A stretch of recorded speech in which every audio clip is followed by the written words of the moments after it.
Salut tout le monde, j'espère que vous allez bien et que vous avez passé de bonnes fêtes de fin d'année. Aujourd'hui, on se retrouve donc pour l'année 2024 et pour le mois de janvier, je voulais vous proposer des vidéos entièrement dédiées au travail à Montréal. Donc trouver du travail, le CV et aujourd'hui, je vous propose de commencer par l'évaluation comparative de vos diplômes au Québec. Donc, quand vous allez chercher un emploi, vous allez voir qu'on va très souvent vous demander si vous avez obtenu l'évaluation comparative des diplômes que vous avez obtenus dans d'autres pays que le Canada. Et c'est très récurrent dans le public, ça peut aussi l'être dans le privé, mais ça peut aussi vous fermer certaines portes, du coup, si vous n'avez pas fait les démarches nécessaires. En sachant que ces démarches peuvent quand même être assez longues, je vous conseille de les commencer dès que vous arrivez au Canada. Le but de cette évaluation, c'est que les employeurs puissent mieux comprendre vos études, ce que vous avez fait, et puissent savoir dans quel domaine vous avez étudié, mais aussi quel est le niveau que vous avez. En France, on va parler de master pour un bac plus 5. Ici, on parlera de maîtrise. Pour ce qui est des licences, donc des bacs plus 3 en France, on parlera au Canada de bachelor. En sachant que des fois, certains diplômes, par exemple, si vous avez des bacs plus 2 en France, il n'y aura pas forcément d'équivalent. Donc, il est possible que vous ayez un niveau inférieur au Canada à celui que vous aviez en France. Il faut aussi savoir qu'il ne s'agit pas d'une équivalence de diplôme, ce n'est pas un nouveau diplôme que vous allez avoir, c'est une opinion sur les diplômes que vous avez obtenus à l'extérieur. Donc c'est une opinion, mais pour autant cette opinion, elle peut être obligatoire si vous voulez postuler à certains postes. Moi, quand je cherchais, là où j'en avais principalement besoin, c'était vraiment dans tout ce qui est public. Donc quand vous postulez dans un arrondissement, dans les écoles aussi, le nom est souvent les universités.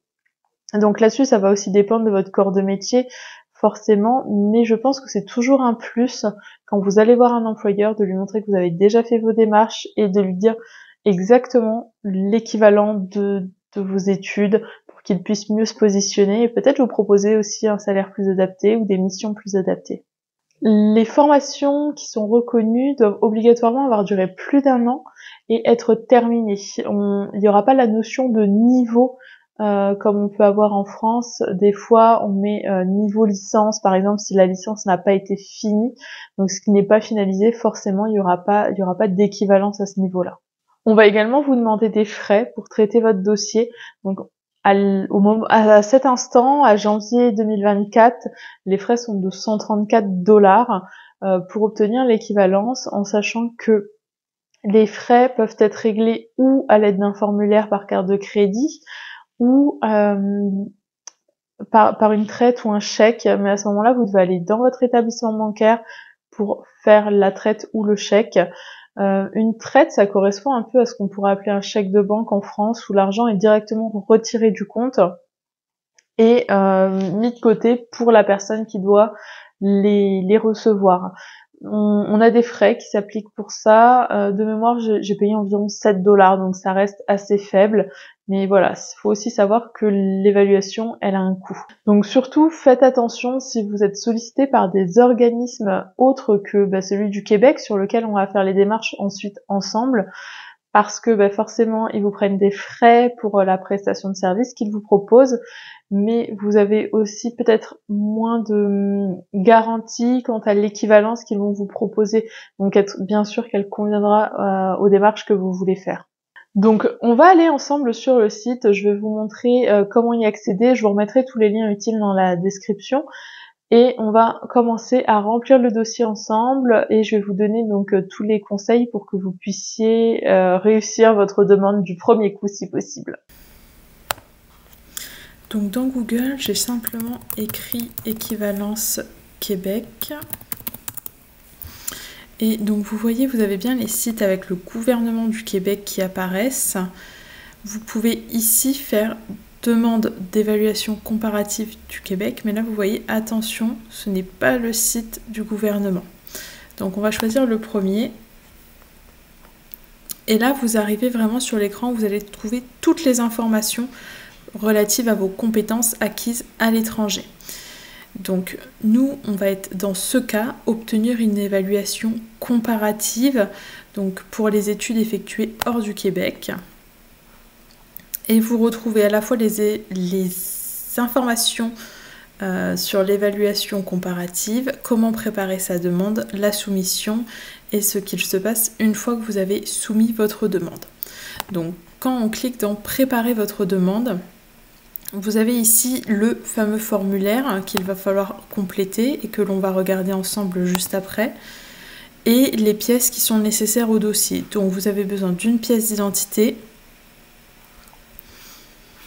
Vous avez également besoin de vos documents scolaires. Donc les documents scolaires doivent être des copies certifiées conformes à l'original.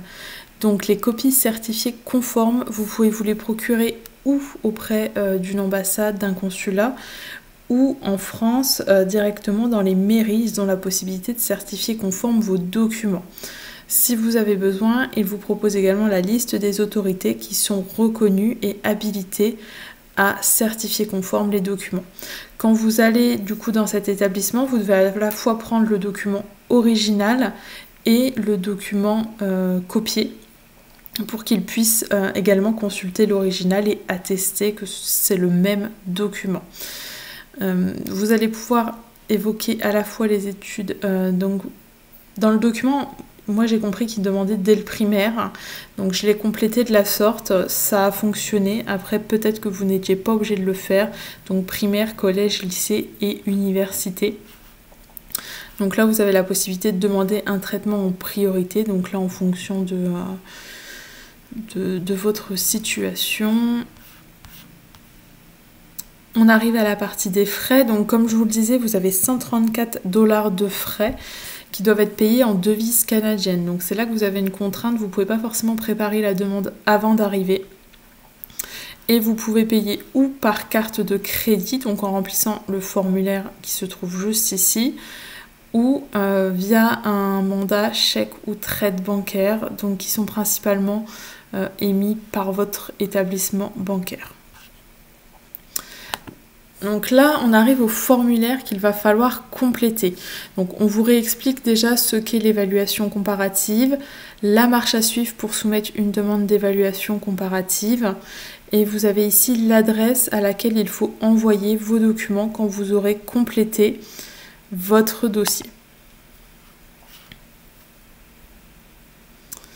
Donc on vous rappelle que certaines formations ne s'évaluent pas, notamment les formations de moins d'1 an, les formations qui n'ont pas donné lieu à un diplôme également. Les documents doivent être en français ou en anglais, sinon ils doivent être traduits.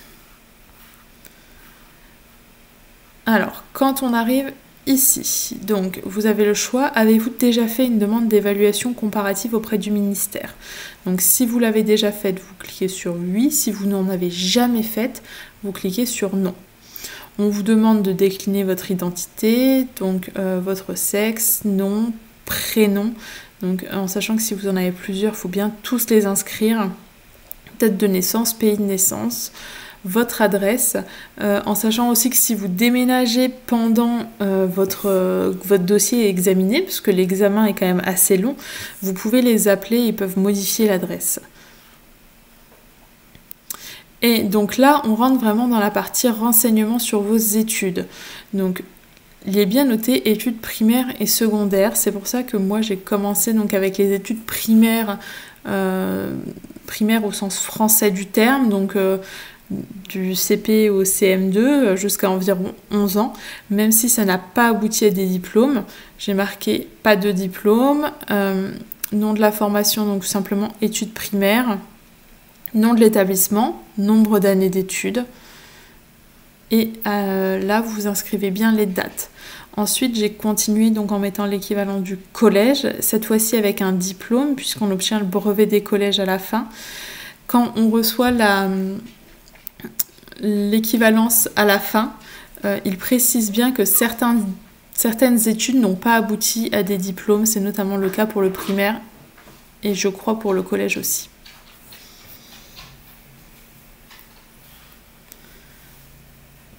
Après, vous passez donc à la partie du lycée, donc là où il y a vraiment un diplôme et une équivalence.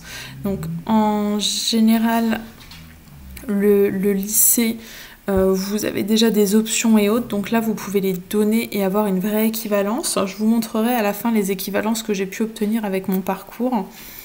Et ici, vous avez les études post-secondaires. Donc là, ça va être tout ce qui est université, licence. Moi, j'avais aussi mis le DUT, DUT BTS, même si maintenant, ils sont plus exactement sous la même forme. Mais là, vraiment, remettre tous les titres et diplômes que vous avez pu obtenir. Donc simplement compléter, c'est plutôt bien indiqué, le titre du diplôme, le nom de la formation. Donc dans le titre du diplôme, vous mettez DUT, BTS, licence, master. Et dans le nom de la formation, là vraiment ce que vous avez fait, si vous avez fait comptabilité, chimie, n'importe quoi. Donc vous allez comme ça jusqu'en bas. Donc sachant qu'il y a beaucoup de cases pour que tout le monde puisse remplir pour ceux qui ont plus de formation. Donc on vous demande si vous présentez la demande à votre nom ou au nom de quelqu'un d'autre.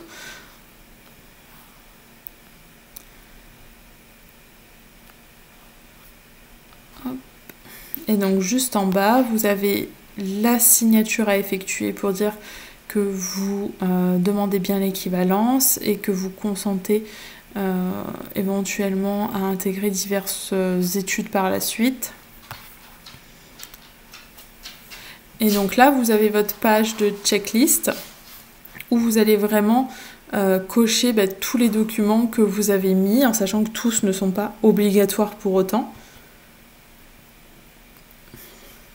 Donc là, on retrouve les pièces d'identité, enfin une pièce d'identité obligatoire.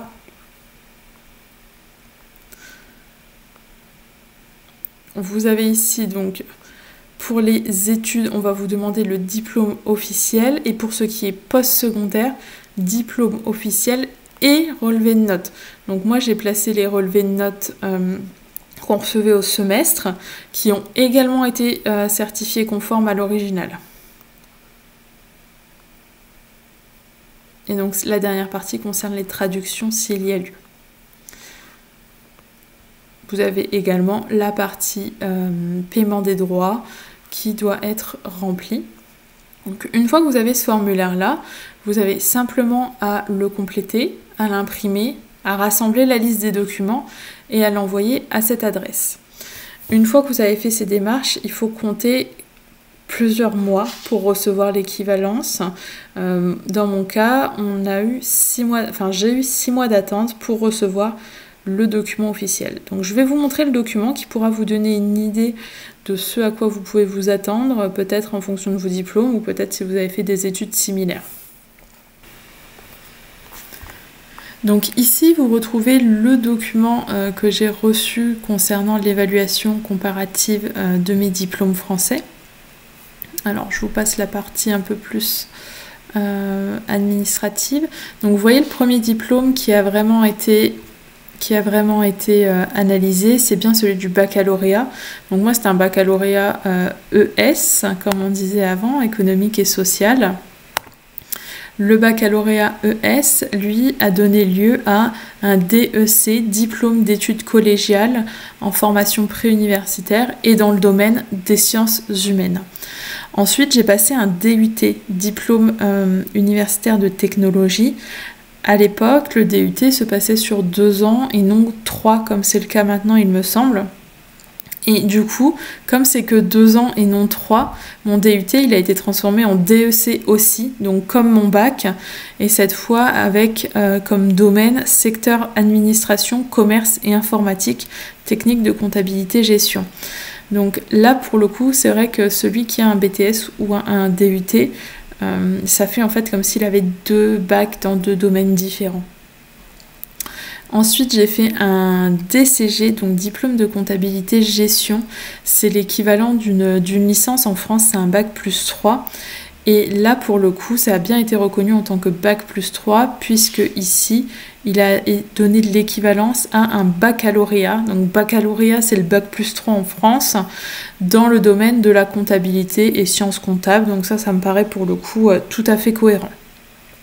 Et dernier diplôme, j'ai passé un master donc en France en banque finance, enfin qui a un nom un petit peu plus long, monnaie, banque, finance, assurance, type parcours chargé d'affaires, client particulier et professionnel. Donc là pour le coup on a un nom à rallonge et ça a donné lieu à une maîtrise. Donc là pareil, pour le coup c'est totalement cohérent. Maîtrise c'est bien l'équivalent d'un bac plus 5 en France, avec l'intitulé Opérations bancaires et finances.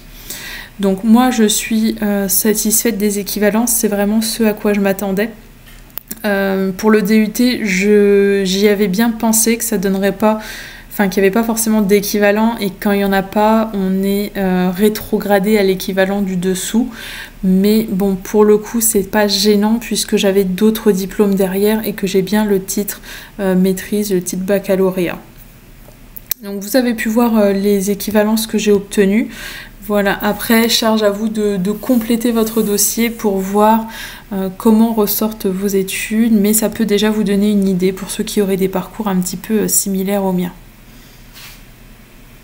Donc voilà, on a terminé ensemble la procédure qui vous permet de demander l'évaluation comparative des études réalisées hors du Québec. N'hésitez pas à me dire si vous avez des questions en commentaire, si vous aussi vous avez eu des retours, si vous êtes satisfait du retour que vous avez eu par rapport à cette évaluation. Et puis on se retrouve très bientôt pour une nouvelle vidéo. En attendant, n'hésitez pas à vous abonner et à liker la vidéo.